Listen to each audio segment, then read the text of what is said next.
Hello friends, I am teacher Vasan. Kamali is a graduate. Kamali ஒரு பட்டதாரி who lives in a beautiful hill station. நான் நேற்றைய வீடியோலயே சொல்லியிருப்பேன். இந்த who அப்படின்ற வார்த்தை ஒரு ரிலேட்டிவ் ப்ரொனவுனா வந்துருச்சுன்னா நம்ம யாரை பத்தி பேசுறோமோ அவங்கள தான் அந்த who அப்படின்ற வார்த்தை குறிக்கும் அப்படின்னு. இப்போ கமலியை பத்தி பேசுறோம். அப்போ அந்த who அப்படின்ற வார்த்தை கமலியை குறிக்குது. Kamali is a graduate. Kamali ஒரு பட்டதாரி. அவள் ஹூ அப்படின்னா அந்த இடத்துல அவள் அப்படின்னு அர்த்தம். எவள் Kamali lives in a beautiful hill station. அவள் ஒரு அழகான மலை பிரதேசத்தில் வாழ்கிறாள் அப்படின்னு அர்த்தம். Kamali is a graduate who lives in a beautiful hill station. சரி, அப்புறம் she loses her bag. அவள் அவளுடைய பையை தொலைத்து விடுகிறாள். in மெட்ராஸ்ல and மற்றும் feels very sad. ரொம்ப சேடா ஃபீல் பண்றா, அதாவது ரொம்ப வருத்தப்படுறா அப்படின்னு அர்த்தம். லூஸ் அப்படின்ற வார்த்தைக்கு இழப்பது, தொலைப்பது இப்படிலாம் அர்த்தம் இருக்கு, மனசுல வச்சுக்கோங்க. சரி, அடுத்தது a kind man named Surya அப்படின்னா சூர்யா என்ற பெயருள்ள ஒரு அன்பான மனிதர் finds the bag, அந்த பையை கண்டுபிடிக்கிறார். இந்த த அப்படின்ற வார்த்தைக்கு அந்த, இந்த அப்படின்னு அர்த்தம் இருக்கு, மனசுல வச்சுக்கோங்க. and sends it back, மற்றும் அதை திரும்ப அனுப்புகிறார். send it back அப்படின்னா அதை திரும்ப அனுப்பு அப்படின்னு அர்த்தம், மனசுல வச்சுக்கோங்க.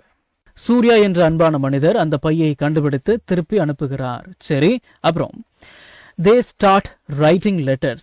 அவர்கள் லெட்டர்ஸ் எழுத ஆரம்பிக்கிறாங்க. to each other, ஒருவருக்கொருவர். and மற்றும் become friends, நண்பர்களாக ஆகிறார்கள். அவர்கள் ஒருவருக்கொருவர் கடிதங்கள் எழுத தொடங்கி நண்பர்களாகிறார்கள். சரி, அப்புறம் soon, விரைவில் they fall in love, அவர்கள் காதலில் விழுகிறார்கள். without ever seeing each other. each other அப்படின்னா ஒருவரை ஒருவர், EVER. ever அப்படின்னா எப்போதும், without seeing அப்படின்னா பார்க்காமல், without ever seeing அப்படின்னா எப்பொழுதும் பார்க்காமல். பேச்சு தமிழுக்கு ஏத்த மாதிரி சொல்லணும் அப்படின்னா பார்க்காமலேயே. soon they fall in love without ever seeing each other. விரைவில் அவர்கள் ஒருவரை ஒருவர் பார்க்காமலேயே காதலிக்கிறார்கள்.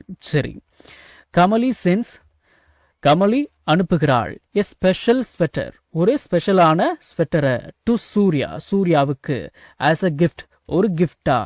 தினசரி பயன்படுத்தப்படும் 1000 இங்கிலீஷ் வாக்கியங்கள் தமிழ் அர்த்தத்துடன் ஒரே பிடிஎஃப்ல வெறும் 199 ரூபாய் மட்டுமே. ஸ்கிரீன்ல தெரியற நம்பருக்கு இப்பவே வாட்ஸ்அப் பண்ணுங்க. இது புக் இல்ல, பிடிஎஃப் ஃபைல். ஃப்ரீ டைம்ல பிடிஎஃப் ஓபன் பண்ணி போன்லயே லேர்ன் பண்ணிக்கலாம். நீங்க பணம் அனுப்பிய உடனே வாட்ஸ்அப் மூலமா பிடிஎஃப் உடனடியா வாங்கிக்கலாம். Kamali sends a special sweater to Surya as a gift. Kamali சூர்யாவிற்கு ஒரு சிறப்பு ஸ்வெட்டரை பரிசாக அனுப்புகிறார். சரி, both move. இந்த மூவ் அப்படின்ற வார்த்தைக்கு நகர்வது அப்படின்னு அர்த்தம் எடுத்துக்க கூடாது, செல்வது அப்படின்னு கூட அர்த்தம் எடுத்துக்கலாம். போத் அப்படின்ற வார்த்தைக்கு இருவரும் அப்படின்னு அர்த்தம். இங்க both move to மெட்ராஸ் அப்படின்னா ரெண்டு பேரும் மெட்ராஸுக்கு போறாங்க. எதுக்கு? ஃபார் ஒர்க், வேலைக்காக. பட் ஆனால் meet as strangers, ஆனால் அந்நியர்களாக சந்திக்கிறார்கள். ஸ்ட்ரேஞ்சர் அப்படின்னா முன்ன பின்ன தெரியாதவங்க அப்படின்னு அர்த்தம். சரி, they have small fights அப்படின்னா அவங்களுக்கு சின்ன சின்ன ஃபைட்ஸ் ஏற்படுது அப்படின்னு அர்த்தம், சின்ன சின்ன சண்டை ஏற்படுது. பிகாஸ் ஏன்னா they do not know, அவர்களுக்கு தெரியாது, the truth, உண்மை தெரியாததால் அவர்களுக்குள் சிறு சண்டைகள் ஏற்படுகின்றன. சரி, one rainy day அப்படின்னா ஒரு மழை நாளில் கமலி டிராவல்ஸ், கமலி பயணம் செய்கிறாள். இன் சூர்யாஸ் ஆட்டோ ரிக்ஷா, சூர்யாவினுடைய ஆட்டோ ரிக்ஷாவில். டு த ஸ்டேஷன், ஸ்டேஷனுக்கு. ஒரு மழை நாளில் கமலி சூர்யாவின் ஆட்டோவில் ஏறி ரயில் நிலையத்திற்கு செல்கிறார். சரி, she sees him அப்படின்னா அவள் அவனை பார்க்கிறாள்.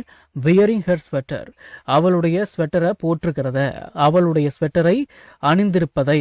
and மற்றும் they finally unite, அவர்கள் கடைசியாக இணைகிறார்கள், சேர்கிறார்கள். நம்ம தமிழ்ல பேசக்கூடிய அன்றாட வாக்கியங்களை இங்கிலீஷ்ல இப்படி பேசலாம்னு சொல்லி ஒரு 1000க்கும் மேற்பட்ட ஆங்கில வாக்கியங்களை தமிழ்ல மொழிபெயர்த்து ஒரு 5 பிடிஎஃப் நான் ரெடி பண்ணி வச்சிருக்கேங்க.